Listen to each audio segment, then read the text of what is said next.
All right, we're here with Joe Dentisi tonight at the club at Shadow Lake. Scheduling conflict, Jimmy Sinceri unable to make it, but he'll be with us, I'm sure, in the very near future. This Shale Insight is going to be at the David L. Lawrence Convention Center December 27th and 28th. You're going to have people there such as Sean Spicer, recent White House press secretary, and leading CEOs from Peoples, Chevron, and Exxon subsidiary XTO. And it's all about really how it's been a game changer, not just for us in this region with the Shell petrochemical plant, but throughout the country, and how much energy in the oil industry and the natural gas industry means.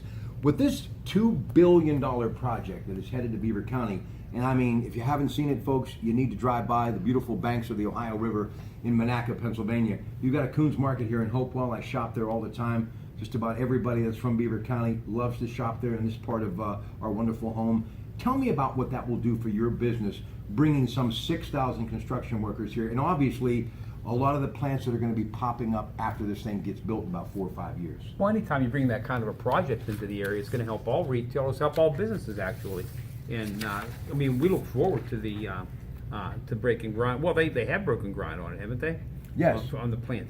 I don't know if you were there or not, Rob. Whenever we met with this goes back whenever Governor Corbett was working on bringing the plant here into the area, that all the different products that come out of a cracker plant, all the different industries that it affects, and I was astounded at how it affects everything: plastics, oils, different foams, Perfume, all coming from a cracker plant. All the things that comes from petroleum coming out of the ground. It's amazing. And here's what else is amazing: they're actually going to power this plant with the natural gas. So they're going to be their own power station, generating power to that plant. So that's what you call keeping it in the family. That's what makes these companies successful. They know how to do it. But here's the thing, and I've talked to a lot of people in business, and we're going to, on Friday when I'm in for Mike Pintech, we're going to be talking to Larry Maggi, who is a commissioner from Washington County.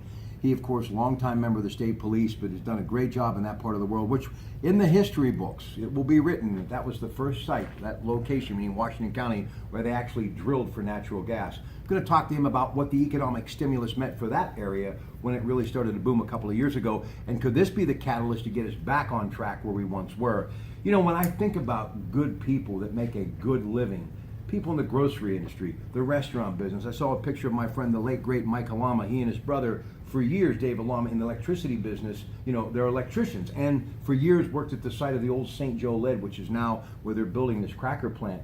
This is going to benefit everybody from all walks of life, Joe. Well, you know, those 6,000 people that you're bringing in, those are the people that are working exclusively at the constructing the plant. But then you have all the offshoot jobs because they'd have to be there to support those 6,000 people. They're going to eat in restaurants. They're going to buy in grocery stores. They're going to buy cars. They're going to buy hardware. It just generates all different types of industries get stronger because of it. Do you think that eventually our good friend Steve Sheets will be utilizing their wonderful locations to actually service vehicles that will be running on natural gas someday, do you think? Maybe not in our lifetime, but it'll happen. Oh, it's not that far away, Rob. It's not that far away. The problem is right now that there's not enough fueling stations for them to build more cars using natural gas. But I mean, someday that will probably change. I mean, it looks as though, you know, who could see into the future? But it looks as though cars are going to be able to use different types of fuel. That, you know, if it's gasoline, if it's electric, if it's a hybrid of both, if it's hydrogen, if it's natural gas, who knows where it's gonna land. We're going to be talking to Art Mangi, everything that's Italian, and also we're going to get ready for our wonderful show that's coming up this Sunday. One of my favorites. We'll salute Rosh Hashanah and Yom Kippur for all of our friends of the Jewish faith. But things that come out of Italy, that come to this part of the world: machinery, vehicles, electrical machinery, pharmaceuticals, plastics, articles of iron and steel, furniture, bedding, lighting, minerals, fuels, clothing, optical stuff, technical, medical stuff, all of that from Italy. So this is going to be a global thing, and we are the ones that are going to have that commodity, just like we did with coal and steel back at the turn of the 19th going into the 20th century. Now, my dear friend Izzy Rudolph, McKnight's Properties, you know them very well. I saw this on his Facebook page the other day, and I wanted to bring it to Joe's attention, and everybody's been talking about it.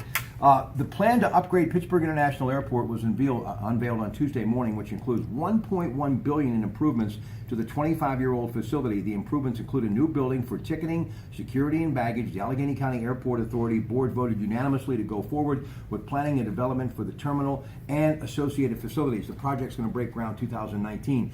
And my good friend Rich Fitzgerald, Allegheny County Chief Exec, John Weinstein, the County Treasurer, I'm always plugged into what's happening in Allegheny County, and they've always been very high on the airport, very positive, and I can understand why. You got thousands of people that work there. You know, we are in Hopewell, you know, just a stone's throw where your store is. At one time, 15,000 airline employees for the then U.S. Air, now American Airlines, worked there. So once again, a good sign of good things to come, Joe. Well, they said that they're going to tear down the landside terminal and then expand the airside terminal.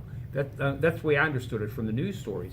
But I mean, I like the airport now, so I mean, if it's going to be that much better, I'm all for it. Yeah, the landside building technology upgrades will make the travel process more modern and efficient, eliminating points of failure in the baggage delivery system. The improvements would also eliminate the need for the airport's trans system while expanding the security checkpoint to get passengers through the process more quickly. And you know, we'll be talking about this on the AAA show as well. So that is good news. So before we get Art Mangine here, we're going to be talking Yom Kippur and Rosh Hashanah.